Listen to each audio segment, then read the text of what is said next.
नमस्कार, आप देख रहे हैं 4 PM बिहार और मैं हूं अभिषेक मिश्रा।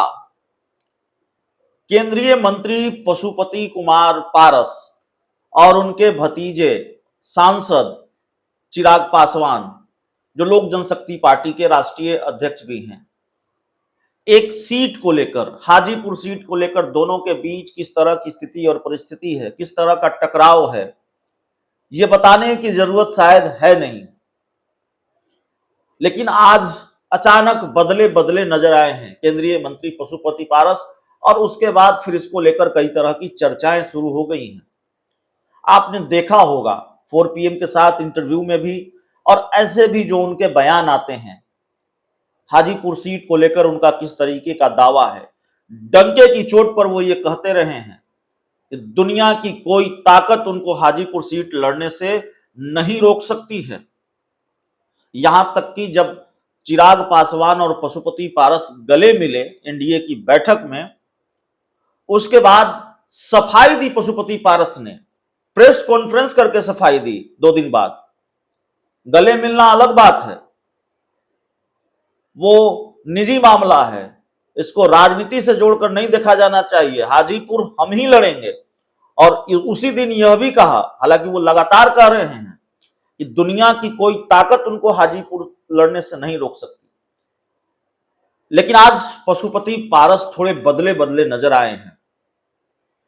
4 PM ने आपको एक खबर दिखाई थी, जब घोसी विधानसभा के चुनाव परिणाम आए थे, घोसी विधानसभा उपचुनाव के परिणाम आए थे, और दूसरे राज्यों के उपचुनाव के परिणाम आए थे। 6 राज्यों की 7 विधानसभा सीटें जिनके उपचुनाव परिणाम, उपचुनाव के नतीजे सामने आए, और बड़े राज्यों में बीजेपी हार गई। 7 में से 4 सीटें इंडिया गठबंधन के खाते में चली गई।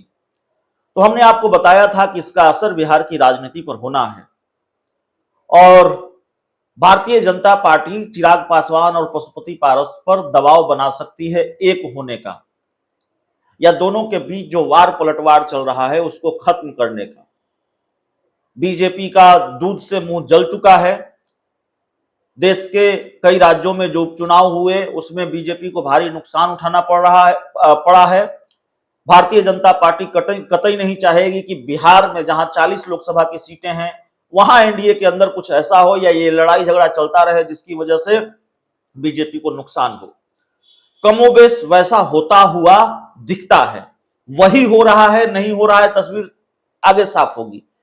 लेकिन पशुपति पारस आज बदले हुए नजर आए। जो पशुपति पारस चिराग पासवान पर बिल्कुल आक्रामक होते थे, आज जब पशुपति पारस से सवाल पूछा गया चिराग पासवान को लेकर, तो उन्होंने कहा नो कमेंट, नो कमेंट।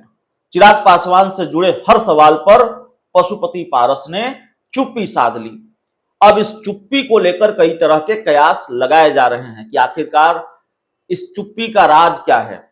क्यों पशुपति पारस ने इस पूरे मामले पर अपनी चुप्पी साध रखी है। चिराग पासवान के सवाल पर, माफ कीजिएगा, पशुपति पारस ने चुप्पी साध ली है, और चिराग पासवान से जुड़े सवालों के जवाब क्यों नहीं देना चाहते पशुपति पारस।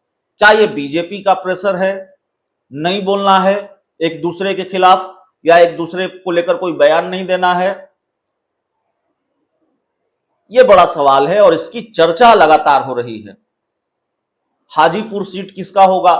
क्या पशुपति पारस को बीजेपी ने मना लिया है हाजीपुर सीट छोड़ने के लिए? तमाम तरीके के कयास लगाए जा रहे हैं, अटकलें लगाई जा रही हैं, क्योंकि जाहिर तौर पर जो पशुपति पारस चिराग पासवान का नाम सुनते ही आक्रामक हो जाते थे, हाजीपुर सीट को लेकर ये दावा करते रहे हैं कि दुनिया की कोई ताकत उनको लड़ने से नहीं रोक सकती, वही पशुपति पारस आज नो कमेंट कह रहे हैं।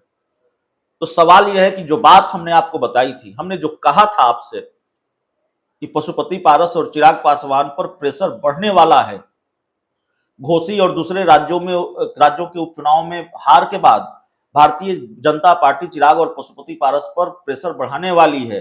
एक होने का प्रेशर, एक दूसरे से लड़ाई झगड़ा खत्म करने का प्रेशर, टकराव को खत्म करने का प्रेशर। तो क्या ये प्रेशर ही वजह है जिसकी वजह से चिराग से जुड़े सवालों पर पशुपति पारस ने चुप्पी साध ली है? ये बड़ा सवाल है।